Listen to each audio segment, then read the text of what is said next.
వైఎస్ఆర్సీపీ రాష్ట్ర joint secretary minority నాయకులు మైనుద్దీన్ మాట్లాడుతూ మాజీ మంత్రి ఆదాల ప్రభాకర్ రెడ్డి దగ్గర పనిచేసిన రేవూరు వెంకటస్వామి ఆదాల ప్రభాకర్ రెడ్డిపై దుష్ప్రచారం చేయడం రాజకీయ పక్షాల పనిన కుట్రలో భాగమని ఎవరికి హాని తలపెట్టిన వ్యక్తి ఆదాల ప్రభాకర్ రెడ్డి అని అన్నారు. ఈ విషయం జిల్లా వ్యాప్తంగా ప్రజలకు తెలుసని రాజకీయంలో హుందాగా వ్యవహరించాలని ఇటువంటివి తగదని అధికారం కోసం ఈ విధంగా ప్రవర్తించడం తగదని హితవు పలికారు. YSRCP state joint secretary. ముఖ్యంగా ఈరోజు ఈ ప్రెస్ మీట్ ఉద్దేశం ఏమిటంటే ఈరోజు నెల్లూరు జిల్లాలో జరుగుతున్న కొన్ని సంఘటనలపై ముఖ్యంగా ఎటువంటి అభం శుభం తెలియని ఆదాల ప్రభాకర్ రెడ్డి గారిపై నిందలు మోపుతున్నారు అనే దానిపై ఈరోజు మాట్లాడదలుచుకున్నాను. అయ్యా, ఈరోజు నిందలు మోపుతున్నారంటే దానికి ముఖ్య కారణం రాజకీయ కక్షతో టీడీపీ వాళ్ళు ప్రేరేపించి టీడీపీ నాయకులు టీడీపీ ముఖ్య నాయకులు ఎవరైతే ఆదాల ప్రభాకర్ రెడ్డి గారిని విద్వేషిస్తున్నారో రాజకీయంగా ఎదుర్కోలేక అటువంటి వారు ఆదాల ప్రభాకర్ రెడ్డి గారి దగ్గర పనిచేసేటువంటి వ్యక్తిని తీసుకుని వచ్చి అతనికి ప్రలోభాలు పెట్టి అతని చేత ప్రెస్ మీట్ లో ఆదాల ప్రభాకర్ రెడ్డి గారిపై లేనిపోని అభినందనలు మోపారు. అయ్యా సోదరులారా, ముఖ్యంగా ఈరోజు గౌరవనీయులు ఆదాల ప్రభాకర్ రెడ్డి గారు ఒక మంత్రిగా 3 సార్లు ఎమ్మెల్యేగా ఒకసారి ఎంపీగా పోటీ చేసి గెలిచినటువంటి మా వ్యక్తి, పేద ప్రజల కష్టాలు తెలిసిన వ్యక్తి.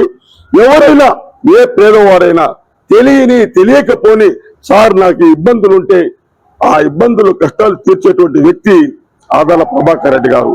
ప్రింట్ మీడియా వారికి తెలుసు, నెల్లూరు జిల్లా ప్రజలకు తెలుసు, నెల్లూరు రూరల్ ప్రజలకు తెలుసు, నెల్లూరు సిటీ ప్రజలకు తెలుసు, సర్వేపల్లి ప్రజలకు తెలుసు, అల్లూరు ప్రజలకు తెలుసు, కావలి ప్రజలకు తెలుసు.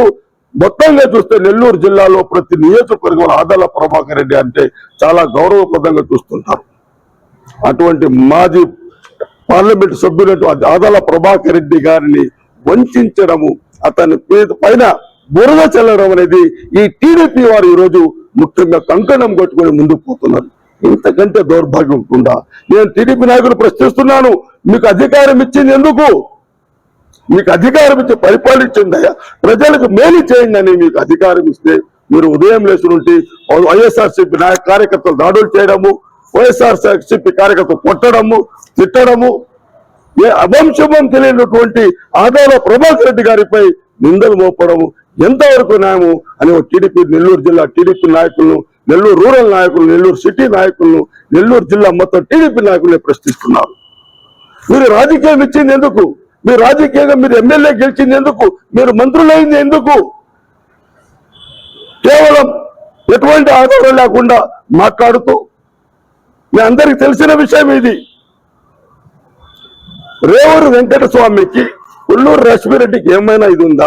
ఆదాల ప్రభాకర్ ఏమైనా సంబంధం ఉన్నది దాంట్లో? వాళ్ళిద్దరు కలిసి ఒక వ్యాపారం చేయదలుచుకున్నారు, ఒక మీడియా ఛానల్ ఓపెన్ చేయదలుచుకున్నారు. ఆ మీడియా ఛానల్ ఓపెన్ చేయాలని 39 లక్షల రూపాయలు ఉల్లూరు లక్ష్మి గారు ఆమెకు రేవూరు వెంకటస్వామి ఇవ్వడం జరిగింది. ఆ రేవూరు వెంకటస్వామి మీద అతని ద్వారా ప్రెస్ మీట్ పెట్టించి ఆదాల ప్రభాకర్ రెడ్డి గారిని నిందించడము, దుర్మార్గంగా దుర్భాషలాడడం అనేది చాలా నీచమైన హేయమైన చర్య అని ఏ రోజైనా ఎక్కడైనా ఆదాల ప్రభాకర్ రెడ్డి గారు మీ గురించి చెడ్డగా మాట్లాడారా? ఎక్కడైనా అతను అధికారం ఉన్నప్పుడు కూడా ఏ ఒక్కరిని కూడా ఇబ్బందులు కలుగజేయలేదు. ఇకనైనా టీడీపీ నాయకులారా, మీరు కేవలం అధికారం కోసం పాకులాడకుండా ప్రజలకు సేవ చేయండి. అంత తప్ప వైసీపీ నాయకులు తిట్టాలి, ఆదాల ప్రభాకర్ రెడ్డి గారు నిందలు మోపాలి అని ఆయన ప్రతి ఒక్కరు చెప్పుకుంటూ గంటాపదంగా భయంలో కూడా చెప్పేస్తున్నారు. రోజులు తగ్గిన గుణపాఠం చెప్పుతారని నేను నమ్ముతున్నాను. దయచేసి ఇకైనా ప్రజల కోసం సేవ చేయండి. మరెన్నో వీడియోల కోసం మా ఛానల్ ని సబ్స్క్రైబ్ చేసుకుని పక్కనే ఉన్న బెల్ ఐకాన్ ని క్లిక్ చేసి యాక్టివేట్